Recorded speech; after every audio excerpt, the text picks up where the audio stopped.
إياك نعبد وإياك نستعين اهدنا الصراط المستقيم صراط الذين أنعمت عليهم غير المغضوب عليهم ولا الضالين آمين رب اشرح لي صدري ويسر لي أمري واحلل عقدة من لساني يفقهوا قولي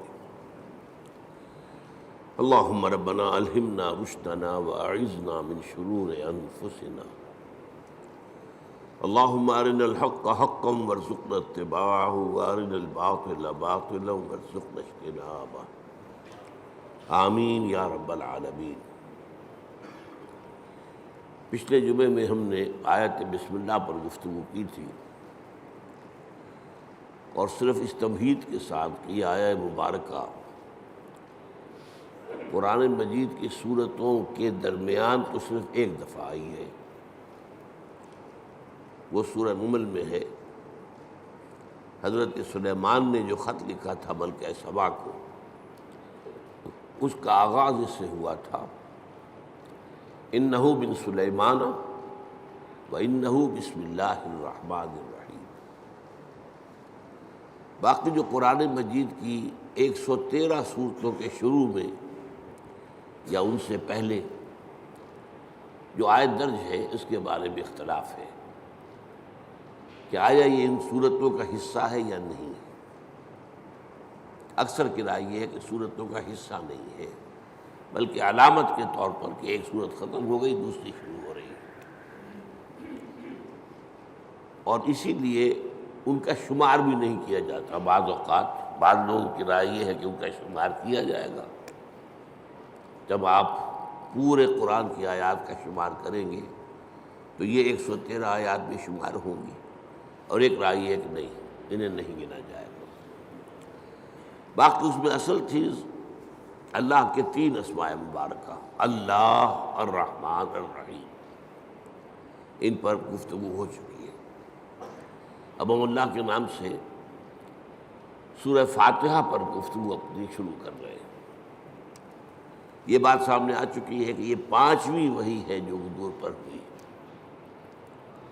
اور پہلی مکمل صورت ہے جو آپ پر نازل ہوئی۔ اس سے پہلے متفرق آیات نازل ہوئی۔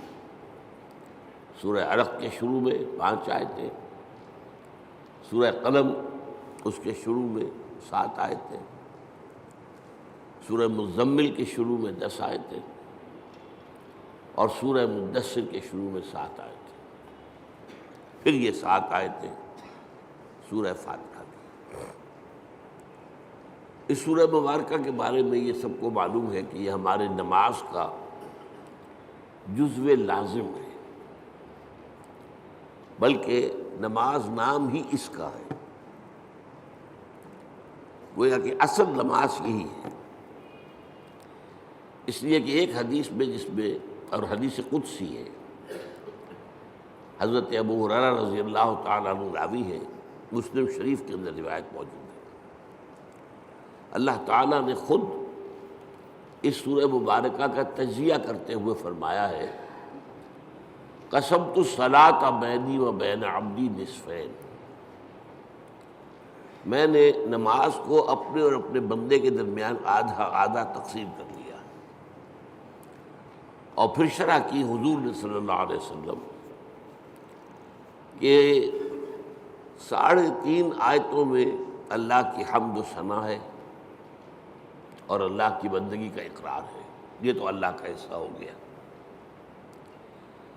باقی 3.5 آیتوں میں اللہ سے استدعا ہے، دعا ہے، یہ گویا بندے کا حصہ ہوا۔ تو اس حوالے سے یہ چیز تو بالکل طے ہے کہ یہ 7 آیتوں پر مشتمل ہے۔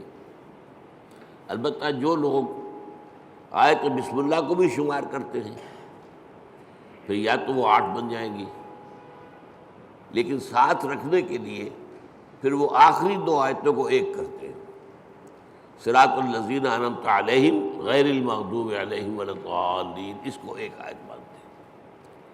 اسی لیے آپ نے دیکھا ہوگا قرآن مجید میں وہاں پھر وہ آیت کا گول نشان نہیں ہے بلکہ وہ 5 کا حصہ لکھا ہوا ہے، یعنی گویا کہ یہاں کچھ اختلاف ہے۔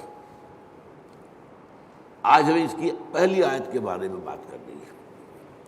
الحمدللہ رب العالمین۔ سب سے پہلے ہمیں سمجھنا حمد کسے کہتے ہیں۔ حمد کا ترجمہ عام طور پر کیا جاتا ہے تعریف، کل تعریف ہے اللہ کے لیے، یا تمام تعریف اللہ کے لیے، لیکن یہ ترجمہ اس اعتبار سے غلط ہے کہ تعریف کا لفظ بھی عربی کا ہے اور اس کے خاص معنی ہے۔ تعریف کے معنی ہوتا ہے کسی چیز کی پہچان کروانا، معرفت کروانا۔ ہم کسی سے کہتے ہیں آپ کی تعریف کیا ہے، کیا مطلب ہے؟ آپ اپنا نام بتائیے، یہ نام آپ کی پہچان ہے۔ آپ کی تعریف کیا ہے؟ اس کا مطلب یہ نہیں ہوتا کہ آپ اپنی حمد بیان کریں، اپنی ثنا بیان کریں، اپنے فضائل بیان کریں، اپنے اعلیٰ مقامات بیان کریں، بلکہ تعریف کا مطلب ہے پہچان کروانا، پہچان کرنا بھی نہیں۔ پہچان کرنے کے لیے تعارف کا لفظ آئے گا، تفاعل۔ جیسے تعلیم کے معنی کسی کو علم دینا اور تعلم کے معنی خود علم حاصل کرنا۔ تو تعریف اصل میں مناسب ترجمہ نہیں ہے، لیکن کیا کریں، اور اردو میں مستعمل یہی ہو گیا۔ دوسرا لفظ اس کے لیے جو بہت صحیح ہے وہ ثنا ہے، کل ثنا اللہ کے لیے۔ ثنا کے معنی کیا ہے؟ یہ تثنیہ آپ کہتے ہیں، 2۔ ثنا کے معنی لپیٹنے کے لیے، کسی میں جو ہم نے خوبی دیکھی وہی ہم نے اس کے سامنے بیان کی، گویا کہ اس کی خوبی کو اس کی طرف لوٹا رہے ہیں، یہ ثنا ہے۔ کل ثنا اللہ کے لیے ہے، تو جو بھی خوبیاں ہیں جس کی کہ اس اعتبار سے اس کی طرف اس کو لوٹایا جائے تو یہ ثنا ہو جائے۔ اب تیسری بات سمجھیے، تعریف اور ثنا بھی اس کا اصل مفہوم نہیں ہے، اس کا بنیادی مفہوم شکر ہے۔ کل شکر اللہ کے لیے۔ آپ دیکھیں گے کہ حضور سے بھی اور قرآن میں بھی جو مقام شکر کا آتا ہے وہاں پر لفظ حمد آتا ہے۔ آپ کو بھوک لگی ہوئی تھی، نہ قحط بھی تھی، کھانا کھایا، توانائی ایک جسم میں محسوس ہوئی، آپ نے کیا دعا پڑھی؟ الحمدللہ الذی اطعمنی وسقانی وجعلنی من المسلمین۔ اب یہ مقام شکر ہے۔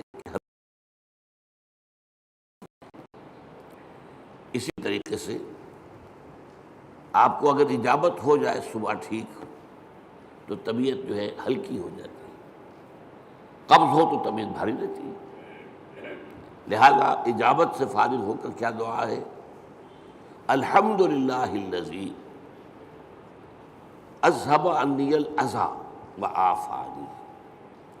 اس اللہ کا شکر ہے جس نے مجھ سے اذیت بخش ہے کو دور کر دیا، اذیت، اور مجھے عافیت بخشی۔ یہ آپ نے حکما کا قول سنا ہوگا کہ قبض جو ہے وہ 100 امراض کی بنیاد بن جاتا ہے۔ تو گویا کہ یہ جو فضلات ہیں ہمارے جسم سے ان کا نکل جانا، یہ ہمارے لیے ایک بڑی رحمت ہے، اس پر اللہ کا شکر ادا کیا جائے۔ تو جہاں کہیں بھی مقام آئے گا کہ شکر کا لفظ آئے، اب آپ کی آنکھ کھلی صبح، رات بھر کی کیفیت نیند کی جو تھی، آپ کا شعور آپ کے پاس نہیں تھا، اور ایک حدیث سے معلوم ہوتا ہے، قرآن مجید کی آیت سے بھی، کہ روح جو ہے وہ اللہ تعالیٰ نیند میں سلب کر لیتا ہے۔ جان رہتی ہے لیکن روح نکال لیتا ہے۔ اللہ یتوفی الانفس حین موتہا، لیکن یہ کہ موت میں بھی نفس آتا ہے، والذی لم تمت فی منامہا، اور جس کی موت کا وقت نہیں آتا اس کی نیند میں وہ اللہ تعالیٰ روح کو سلب کرتا ہے، پھر لوٹاتا ہے۔ تو اب اس کو گویا کہ حدیث میں کہا گیا کہ یوں سمجھیے کہ نصف موت تو ہو گئی نا، اور ہم کہیں گے کہ نیند جو ہے موت کی بہن ہے، اس کی دعا کیا سکھائی حضور نے؟ الحمدللہ الذی احیانی بعدما اماتنی والیہ النشور. اس اللہ کا شکر ہے جس نے مجھے از سر نو زندگی دی، اس کے بعد کہ مجھ پر موت طاری کر دی تھی. موت کی بہن تو مجھ پر طاری ہو گئی تھی، نیم مردہ تو میں ہو چکا تھا کہ میرا شعور جو ہے وہ نہیں تھا میرے ساتھ. وہاں بھی لفظ حمد ہے، الحمدللہ الذی احیانی بعدما اماتنی والیہ النشور. آپ سوچ رہے ہوں گے کہ ہمارے معمولات میں بدقسمتی سے یہ چیزیں شامل نہیں رہی. یہ ذکر کی بہت عمدہ شکل ہے، جسے کہتے ہیں کہ حضور نے قرآن میں آیا الذین یذکرون اللہ قیاما وقعودا وعلی جنوبہم، وہ لوگ جو اللہ کو یاد کرتے ہیں کھڑے ہوئے، بیٹھے ہوئے، لیٹے ہوئے، ہر حال میں. تو کیا مطلب کوئی اور کام نہیں کرتے؟ نہیں، کام کے ساتھ دعا ہے. آپ کی آنکھ کھلی، الحمدللہ الذی احیانی بعدما اماتنی والیہ النشور. کھانا کھایا، الحمدللہ الذی اطعمنی وسقانی وجعلنی من المسلمین. اجابت ہوئی، الحمدللہ الذی اذھب عنی الاذی وعافانی. یہ جو مصنون دعائیں ہیں، ان سے جیسے کہ ہم کہتے ہیں کہ ایک تیر سے دو شکار، دو نسبتیں قائم ہوتی ہیں. ایک اللہ سے نسبت قائم ہو گئی، ہم نے اس کا حمد کی، ہم نے اس کا شکر ادا کیا، تعلق قائم ہوا. ایک رسول کے ساتھ نسبت ہو گئی کہ مسنون دعا ہے. ہم اس شکر کے ادا کرنے میں اپنے الفاظ نہیں استعمال کر رہے، بلکہ وہ کر رہے ہیں کہ جو نبی اکرم صلی اللہ علیہ وسلم کرتے ہیں. تو دونوں نسبتیں اللہ کا ذکر، اس میں وقت تو کوئی نہیں لگا. بہرحال شکر جو ہے در حقیقت وہ اس حمد کا نیوکلیس ہے. البتہ شکر، اور عام معنی میں اب لفظ استعمال کر رہا ہوں میں تعریف، اس میں جو ایک باریک سا فرق ہے وہ کیا ہے؟ شکر کیا جاتا ہے اس چیز پر جس کا آپ کو فائدہ ہوا ہو، جس سے آپ کو کچھ حاصل ہوا ہو، جس سے آپ کی کوئی ضرورت پوری ہوئی ہو، جس سے آپ کی کوئی تکلیف رفع ہوئی ہو، جس سے آپ کی کوئی حاجت پوری ہوئی ہو. شکر اس پر ہو. اور تعریف کوئی حسن ہے، کمال ہے، خوبی ہے، چاہے آپ کو تو کوئی فائدہ نہیں ہوا. پھول کیا خوبصورت پھول ہے، تعریف کی ہے آپ نے، لیکن یہ کہ آپ کو اس سے کوئی مادی فائدہ تو نہیں ہوا. ہر شے، جس شے میں بھی کوئی جمال ہے، کوئی کمال ہے، اس کی تعریف کی جائے، خواہ آپ کو اس سے کوئی فائدہ نہ پہنچاؤ. یہ تعریف ہے. البتہ یہ جو باریک سا فرق میں نے بیان کیا ہے، اس کو بھی نوٹ کر لیجئے کہ یہ بھی ہمارے شعور کے محدود ہونے کی وجہ سے ہے، ورنہ اس سے بھی ہمیں فائدہ ہوتا ہے. ایک خوبصورت پھول دیکھ کر اس کی خوبصورتی، اس کی خوشبو، اس سے آپ کی روح کو ایک باریدگی حاصل ہوتی ہے. اسی لیے میں نے لفظ استعمال کیا، مادی فائدہ نہیں ہوتا، آپ کی روح کو ایک باریدگی، آپ کی طبیعت میں ایک انشراح، آپ کی طبیعت میں ایک کیفیت پیدا ہوتی ہے.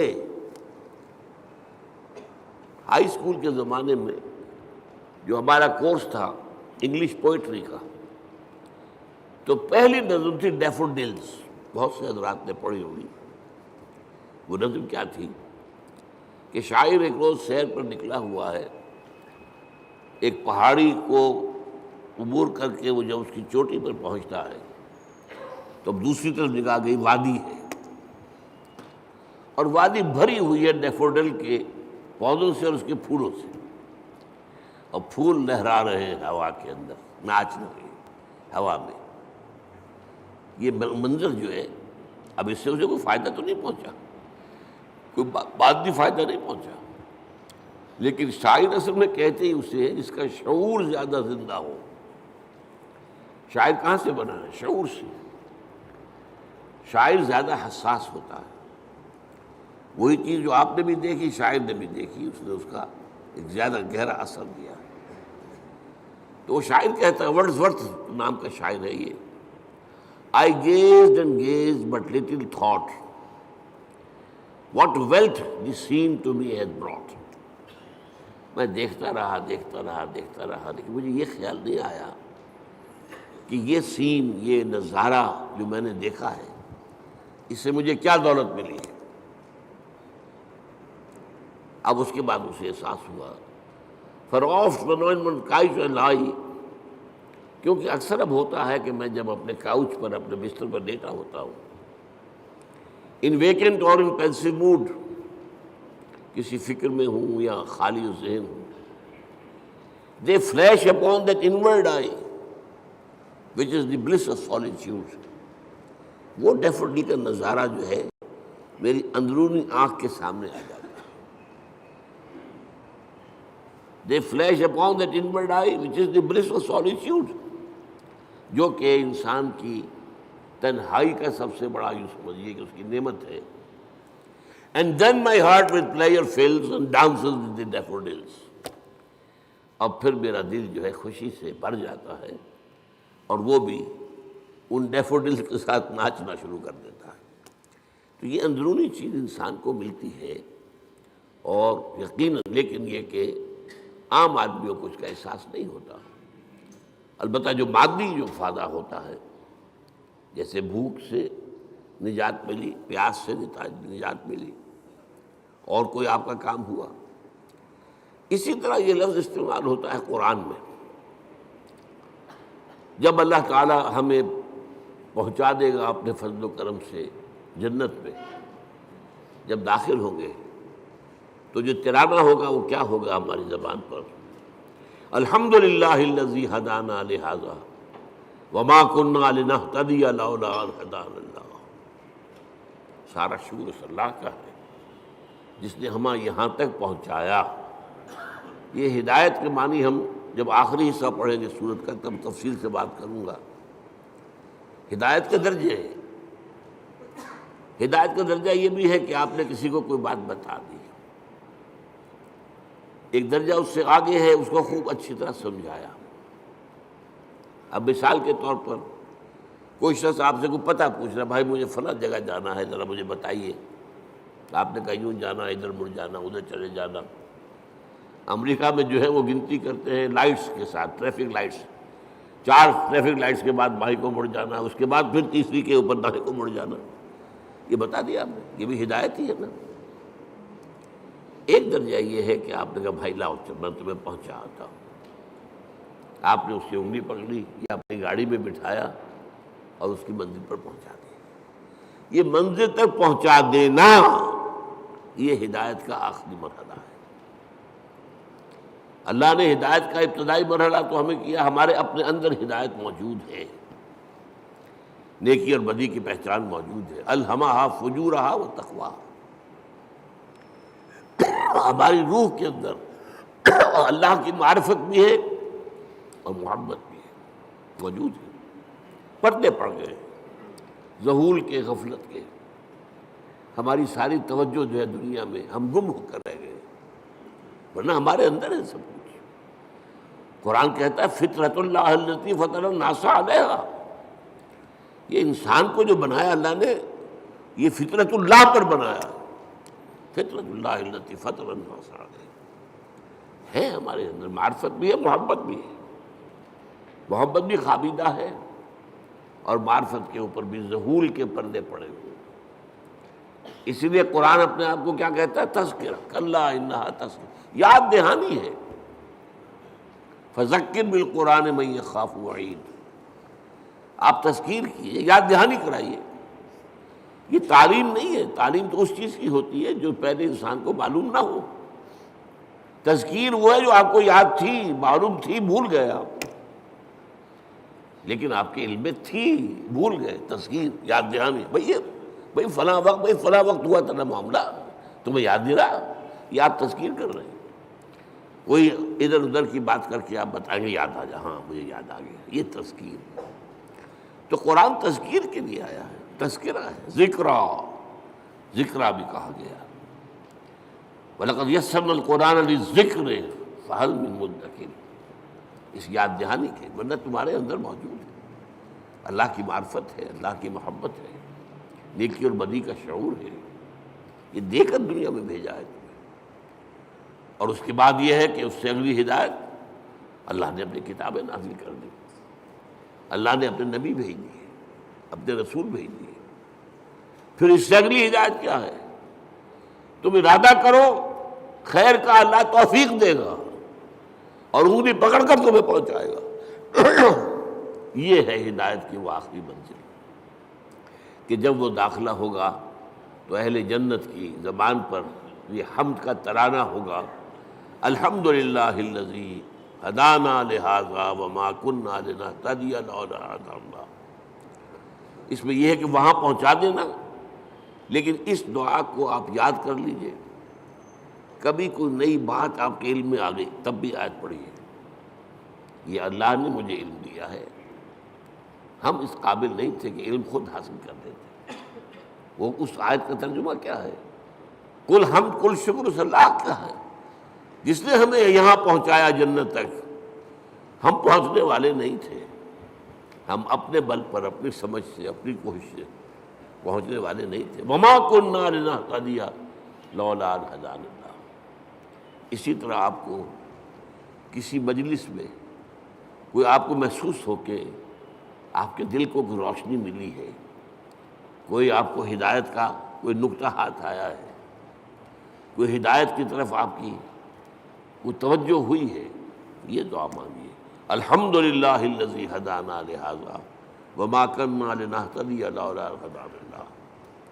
چاہے وہ کسی کے ذریعے سے آیا ہو، لیکن الٹیمیٹ سورس تو اللہ ہے نا۔ خود اس کو کس نے بتایا تھا؟ اللہ نے بتایا تھا۔ ہمیں جس نے سکھایا ہے اسے کس نے سکھایا تھا؟ اللہ نے سکھایا تھا۔ اسی طرح الحمدللہ الذی صدقنا وعدہ واورثنا الارض نتبوأ من الجنۃ حیث نشاء۔ ایک جگہ یہ ترانہ آیا ہے، جنت والے ترانہ جو ہے کل حمد کل شکر اس اللہ کا ہے جس نے ہم سے اپنا وعدہ سچا کر دکھایا۔ اس نے ہم سے کہا تھا کہ تم میرے راستے پہ چلو گے میں تمہیں جنت دوں گا، آج ہمیں اللہ نے وہاں پہنچا دیا۔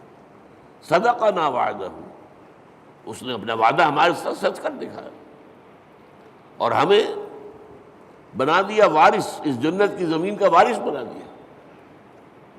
ہم جہاں چاہے ڈیرا لگائیں، کھلی چھوٹ ہے ہمیں۔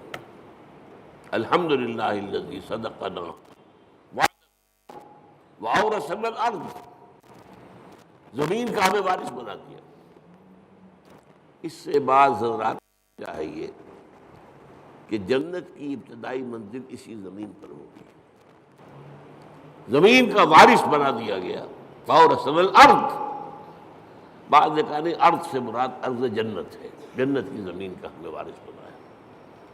لیکن میری ذاتی رائے بھی یہی ہے، اصل میں حساب کتاب یہی ہوگا، میدان حشر اسی زمین میں ہوگا، اس لیے کہ قصہ زمین برسر زمین، آپ نے نیکی یہی کمائی ہے، بدی بھی یہی کمائی ہے، اس کی سزا بھی یہی ہوگی اور اس کی جزا بھی شروع یہاں ہوگی، لیکن شروع ہوگی، جزا کے مرحلے ہیں، پھر اس کے بعد جنت، آسمانی جنتوں کی طرف عروج ہوگا۔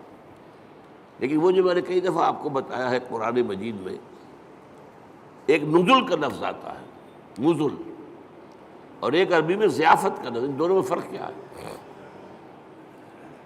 نزیل کہتے ہیں کسی مہمان کو جب کہ وہ فوراً آیا آپ کے ہاں، نزلہ اترا، کوئی اونٹ سے اترا آپ کے دروازے پر، نزیل ہے، گھوڑے سے اترا آپ کے دروازے پر، نزیل ہے، کسی خچر پر تھا، گدھے پر تھا، اترا، نزیل ہے۔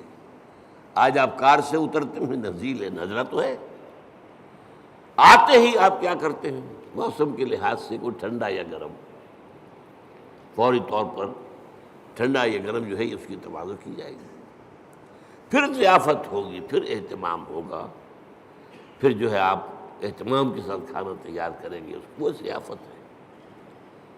یہ جو قرآن مجید میں یہ نقطہ جو ہے بعض لوگوں کو بہت پریشان کرتا ہے، ذرا لطیف مزاج رکھنے والے لوگوں کو کہ کیا جنت کے اندر اللہ تعالیٰ حوریں ہوں گی، غلمان ہوں گے، شہد ہوگا، دودھ ہوگا، پھل ہوں گے، یہ مادی چیزیں جو ہیں ان کی کیا قدر و قیمت ہے؟ کیا یہی کچھ ملنا ہے؟ اس کا جواب یہی ہے، یہ نزل ہے، ابتدائی جو ہے مہمان نوازی اس سے ہوگی۔ اور کیوں ہونی ہے؟ ایک بندہ مومن اپنے راستے پر اگر وہ چلتا ہے ایمان اور اسلام پر، تو اس دنیا میں نعمتوں میں سے اکثر آلات میں محروم رہتا ہے۔ حلال کے ذریعے سے کہاں آپ پھل لائیں گے، کہاں اپنے بچوں کو پھل کھلائیں گے؟ آپ کو ٹنڈی ترشی کے ساتھ جو ہے آپ نے اپنے نفس کے اوپر بھی قابو رکھا ہے، آپ نے کوئی جنسی جو ہے بے راہروی اختیار نہیں کی ہے۔ یہ جن خواہشات کو جو اللہ نے ہمارے اندر رکھی ہوئی ہیں ان کو کنٹرول کیا، روکا ہے۔ نہن نفس عن الہوا، خواہشات سے اپنے نفس کو روکے رکھا۔ تو میں کہتا ہوں اس کا منطقی جگہ یہی ہونی چاہیے کہ ان خواہشات کی بھرپور تسکین کا سامان کر دیا جائے جن سے تم نے ہمارے راستے پر چلنے کی وجہ سے اپنے آپ کو محروم رکھا۔ لیکن یہ نزل ہوگا، آخری جنت کے جو نعمتیں ہیں جو اور آگے درجے کھلیں گے، پھر چڑھنا ہوگا، صعود ہوگا۔ اس صعود کے بارے میں تو فرمایا ما لا عین رأت ولا اذن سمعت وما خطر علی قلب بشر۔ وہ جو اوپر کی جنتیں ہیں ان کی نعمتوں کے بارے میں حضور کے الفاظ ہیں، وہ تو وہ ہیں جو نہ کسی آنکھ نے دیکھی، نہ کسی کان نے سنی، نہ کسی کے دل میں ان کا احساس اور ادراک وارد ہوا۔ وہ یہاں بیٹھ کر تو ہم اندازہ کر ہی نہیں سکتے۔ یہ تو ہم اندازہ کر سکتے ہیں نا کہ وہاں انگور ہیں، وہاں کھجوریں ہیں، وہاں جو بھی ہیں پھل ہیں، رمان ہیں، انار ہیں، وہاں دودھ ہے، وہاں شہد ہے، وہاں ہر چیز موجود ہے، یہ تو ٹھیک ہے۔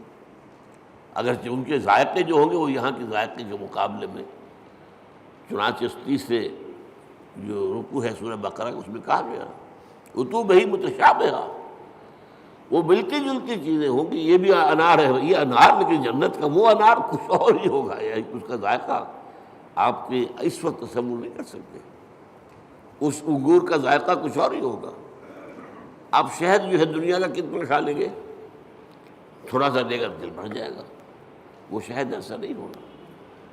جیسے وہاں کی آگ ایسی نہیں کہ ایک دفعہ جلا دے تو بس جل گیا جسم، نہیں، پھر کھال دے دی جائے گی، پھر جو ہے دوبارہ اس کے اندر حس پیدا کر دی جائے گی۔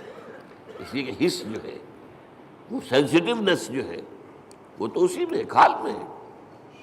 کھال جلنے کے بعد آپ کا گوشت جل رہا ہوگا تو آپ پتہ بھی نہیں چلے گا کیا ہو رہا ہے، اس لیے کہ اس میں سینسیشن ہے ہی نہیں۔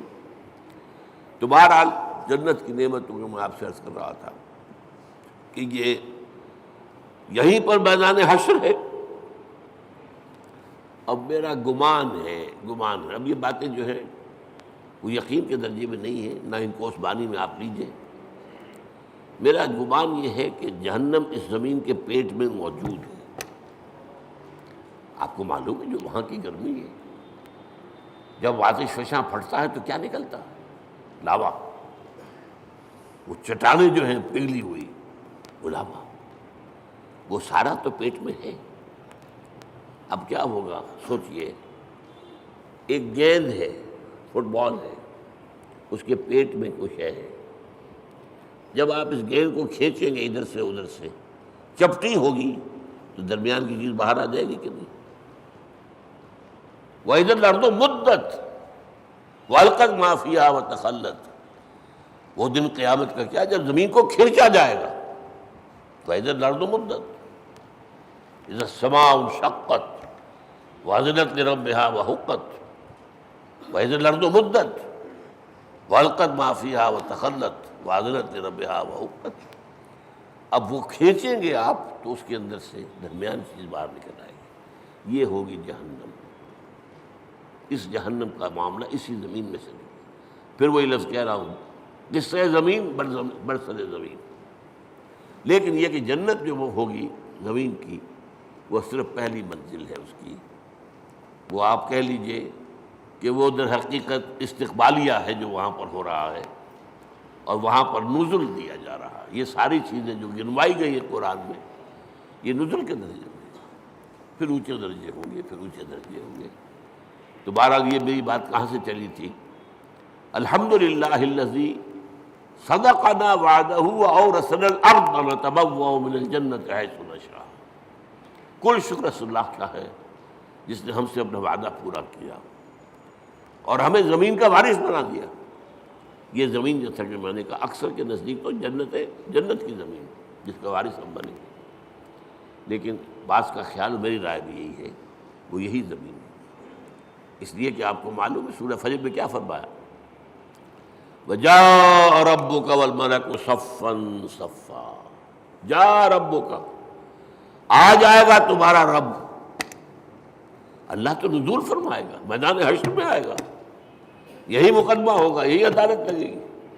جاء ربک والملک صفًا صفًا، تمہارا رب بھی آ جائے گا اور پھر فرشتے ہوں گے صفیں باندھے ہوئے، قطار اندر قطار، یہ نزول ہوگا۔ وَيَحْمِلُ عَرْشَ رَبِّكَ فَوْقَهُمْ يَوْمَئِذٍ ثَمَانِيَةٌ۔ وہ جب اللہ تعالیٰ اپنے اس عرش سے اتر کے اس زمین تک آئے گا، اب وہ کیا کیفیت ہوگی، آپ اس کے لیے کچھ نقشہ ذہن میں، کوئی مادی کوئی وجود اللہ کا نہ سمجھیے، لیکن کوئی کیفیت ہے جس کا نام، جس کو ان الفاظ سے تعبیر کیا گیا ہے۔ اب الفاظ ہیں تو کسی درجے میں مناسبت ہوگی، وہ حقیقت تو اس وقت کھلے گی، جیسا کہ میں نے کہا جنت کی نعمت ہوگی، حقیقت اس وقت کھلے گی۔ ما لا عین رأت ولا اذن سمعت وما خطر علی قلب بشر۔ اور قرآن میں جو آتا ہے لہم ما یشاؤون فیہا ولدینا مزید، اہل جنت کے لیے وہ تو سب کچھ ہوگا ہی جو وہ چاہیں گے، ہمارے پاس اور بھی بہت کچھ ہے جس کا تصور ہی نہیں ہوگا۔ میں نے اس کا ایک واقعہ یاد آ گیا مجھے، اب کئی دفعہ بیان کیا میں نے۔ میرے ایک دوست ہیں ڈاکٹر یقین صاحب جو باہر امراض چشم ہیں، انہوں نے مجھے سنایا، وہ جا رہے تھے لندن، اب ان کے بچے جو ہے کوئی کہہ رہا تھا میرے لیے یہ لائیے، میرے لیے یہ لائیے، میرے لیے یہ لائیے۔ ایک چھوٹی سی بچی تھی، انہوں نے کہا ابا میرے لیے پینسل لے کے آئیے۔ اب وہ لندن سے پینسل منگوا رہی ہے، اس کا ذہن اس سے آگے ہے ہی نہیں، وہ لڑتی ہوئی اپنے بڑے بہن بھائیوں سے، وہ اس کو چھینتی ہوگی، مجھے دو میں کچھ لکھوں یا لکیریں کھینچوں کہیں، اور وہ بڑے بہن بھائی اس کو چھینتے ہوں گے اس سے، تو اس کے لیے تو بہت بڑی نعمت تھی پینسل، تو ابا میرے لیے پینسل لے کے آئیں گے۔ تو ہم کہاں تک تصور کریں گے؟ ہمارا ذہن بہت چھوٹا ہے۔ لہم ما یشاؤون فیہا، وہاں وہ تو سب کچھ ہے ہی ہے جس کا کہ ان کے اندر تمنا ہے، آرزو ہے، خواہش ہے، جس کی سمجھ ہے، جس کا ادراک ہے، جس کا شعور ہے۔ وَلَدَيْنَا مَزِيدٌ، ہمارے پاس اور بہت کچھ ہے۔ اور یہاں وہ جوڑ لیجئے ما لا عین رأت ولا اذن سمعت وما خطر علی قلب بشر۔ تو یہ اصل میں حمد ہے، شکر۔ الحمدللہ، یہاں الف لام جو لگ گیا ہے، اور اسے اصل میں کہا جاتا ہے لام، صرف الف لام نہیں کہتے، لام تعریف۔ الف جو ہے یہ حمزۃ الوصل کہلاتا ہے، کیونکہ کوئی لفظ جو ہے وہ ساکن لفظ سے شروع نہیں ہو سکتا۔ اب اسٹیشن، اب کیا کہیں گے، سٹیشن ہو جائے گا عام طور پر، یا یو پی وغیرہ میں کیا روایت تھا، اسٹیشن، وہ اس کے ساتھ الف لگا لیتے تھے۔ سکول، سین ساکن ہے، کیسے بولے اس کو، کوئی زبر لگے گا یا وہ اسکول اسٹیشن۔ تو ہمارے ہاں کالج میں چڑھاتے تھے لوگ ایک دوسروں کو، جو یو پی سے آئے تھے، ان سے کہا آج تم اسکول کہتے ہو، تم اسٹیشن کہتے ہو، اور وہ کہتے تم سٹیشن کہتے ہو، تم سکول کہتے ہو۔ تو یہ ہے، تو یہ حمزۃ الوصل کہلاتا ہے، جوڑنے کے لیے، ورنہ صرف لام ہے، لام تعریف۔ یہ لام بہت سی قسموں کا ہے۔ ایک تو کسی شے کو نکرہ سے معرفہ بنا دینا، العلم، علم نکرہ ہے، وہی علم، العلم معین علم، خاص علم، یا مکمل علم، یا حقیقی علم، ال سے وہ نکرہ سے معرفہ بن گیا. ایک ال کا معنی یہ لام جو ہے حصر ہوتا ہے. الانسان کل کے کل انسان. الانسان کا مطلب یہ ہوا یا تو وہ جو معرفہ بنایا تو یا تو ہوگا کوئی معین انسان اور یا کل انسان. والعصر ان الانسان لفی خسر. زمانے کی قسم ہے تمام انسان خسارے میں ہیں، گھاٹے میں. تو الف لام، لیکن لام کہنا چاہیے یہاں کل کے معنی میں. کل تعریف اللہ کے لیے، کل ثنا اس کے لیے، کل شکر اس کا.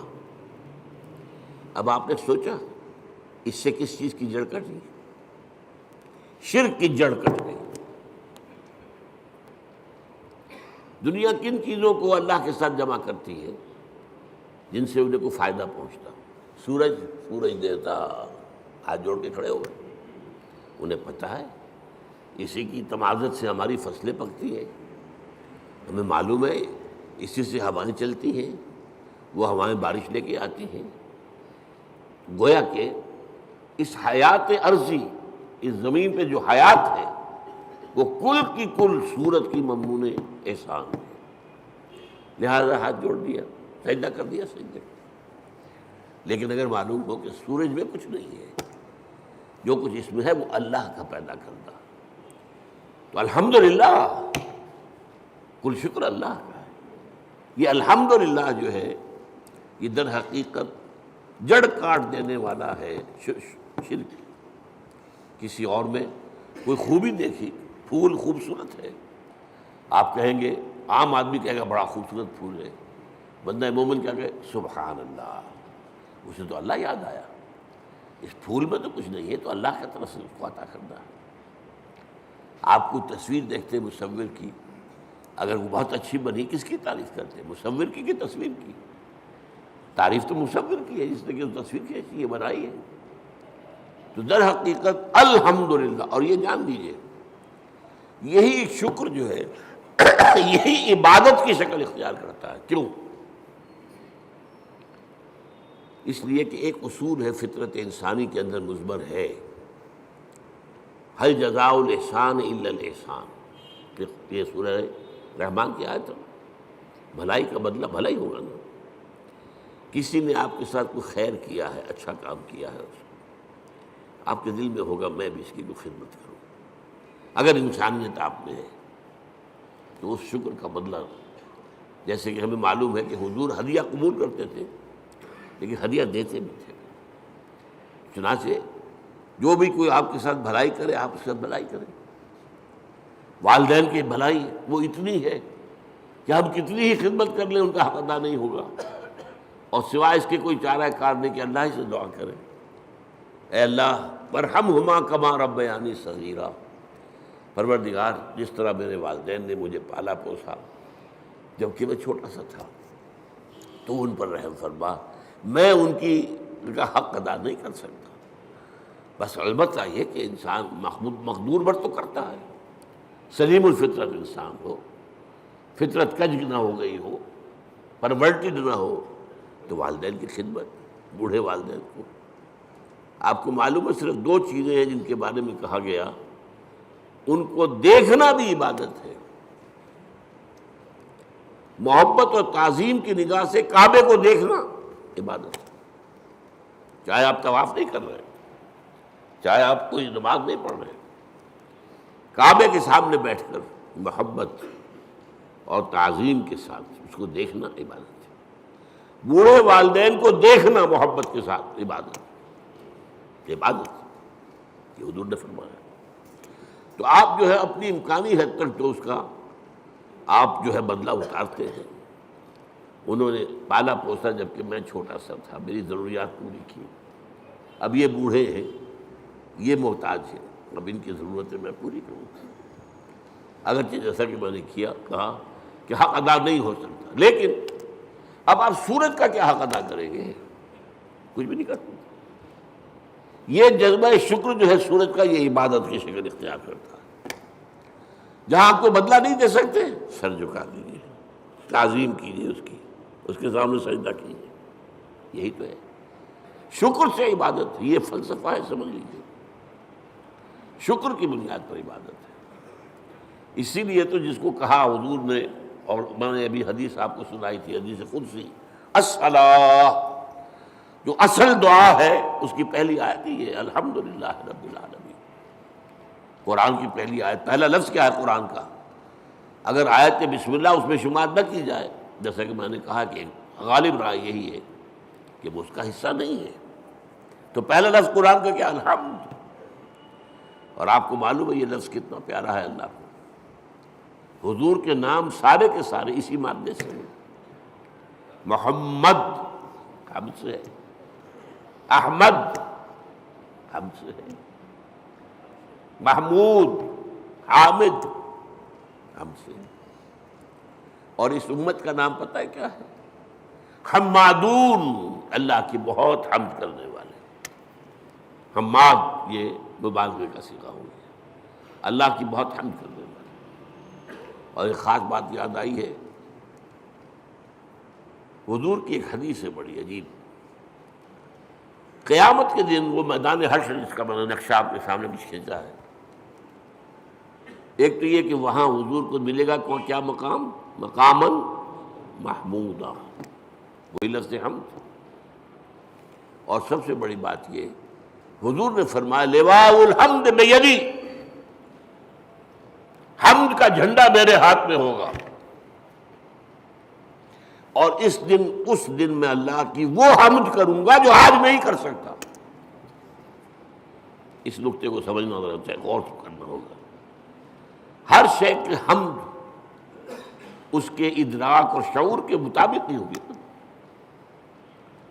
کسی نے آپ کے ہاتھ پر ہیرا رکھا، آپ نے سمجھا شیشے کا ٹکڑا ہے، تو کیا شکر کریں گے آپ؟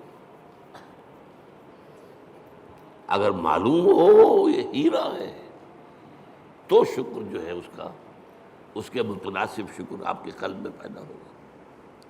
معرفت جو اس وقت ہوگی وہ آج نہیں ہے، پردے اٹھ چکے ہوں گے۔ آج چاہے اب بھی حضور کی معرفت ظاہر بات ہے کہ تمام انسانوں میں، مخلوقات میں سے بڑھ کر ہے، لیکن یہ کہ وہاں جب بے پردہ ہوگا معاملہ، تو فرمایا کہ وہ جو حمد میں اس میں بیان کروں گا وہ آج نہیں کر سکتا۔ تو یہ الحمدللہ، اللہ پر ہم گفتگو کر چکے ہیں۔ کل حمد کل شکر اللہ کے لیے، لہذا تعریف اسی کے لیے ہوگی، ثنا اسی کی ہوگی، شکر اسی کا ہوگا، عبادت اسی کی ہوگی۔ الحمدللہ رب العالمین۔ رب، اب رب کسے کہتے ہیں؟ رب کے معنی ہے مالک، اور کسی چیز کو پروان چڑھانے والا، اس کا خاص تعلق ہے۔ جو مالک ہوگا کھیتی کا وہ اسے پروان چڑھائے گا، بڑھائے گا۔ رب المال، سرمایہ والا، وہ سرمایہ کو بڑھانے کی فکر کرے گا۔ مضاربت ہو رہی ہے، ایک شخص کا سرمایہ ایک محنت کر رہا ہے، یہ رب المال کہلاتا ہے۔ رب المال، رب الدار، گھر کا مالک، تمام جہانوں کا رب۔ اب یہ تمام جہان کون سے ہیں؟ ایک عالم دنیا ہے، ایک عالم آخرہ ہے، ایک عالم برزخ ہے، ایک عالم ملکوت ہے، ایک عالم ملائکہ ہے، ایک عالم حیوانات ہے، ایک عالم انسانیت ہے۔ جتنے چاہے جوڑتے چلے جائیے، یہ سارے عالم، ان سب کا رب وہی ہے۔ یہ بھی در حقیقت اسی شرک کو کاٹنے والا، یہ کوئی بھی اس میں شریک نہیں ہے، وہ ہے تمام جہانوں کا رب، تمام جہانوں کا مالک، تمام جہانوں کا مختار مطلق، تمام جہانوں کو پروان چڑھانے والا وہی۔ الحمدللہ رب العالمین، کل حمد کل شکر کل ثنا اس اللہ کے لیے ہے جو تمام جہانوں کا پروردگار ہے، پالنہار ہے، روزی رساں ہے، مالک ہے، آقا ہے، جیسا کہ آقا کے لیے بھی رب کا لفظ آتا ہے۔ جب زلیخا نے گناہ کی دعوت دی تھی حضرت یوسف کو، کیا کہا تھا انہوں نے؟ انہ ربی احسن مثوایا، یہ تمہارا شوہر جو ہے عزیز مصر وہ میرا آقا ہے، ظاہر بات ہے خریدا تھا اس نے، اور اس نے مجھے بہترین طریقے پر رکھا ہے، میرے ساتھ اس نے سلوک کیا ہے، اب میں اس کے ساتھ خیانت کروں تو مجھے کس چیز کی دعوت دے رہی ہے؟ تو رب۔ تو اسی طریقے سے حضرت یوسف کے پاس جب ایلچی پہنچا تھا جیل میں، تو کہا گیا جہاں اپنے رب کے پاس، میں نہیں جاؤں گا اس کے پاس جب تک کہ وہ معاملہ طے نہ ہو جائے جو مجھے بدنام کیا گیا تھا اور بدنام کر کے جیل میں پہنچایا گیا تھا۔ واقعی میں داغدار تھا یا نہیں؟ ارجع الی ربک، لوٹ جاؤ اپنے رب، بادشاہ کو رب کہا گیا۔ تو رب جو ہے مالک کسی شے کا، رب البیت رب المال، تو تمام جہانوں کا مالک اور آقا، تمام جہانوں کا پروردگار و پالنہار اللہ ہے۔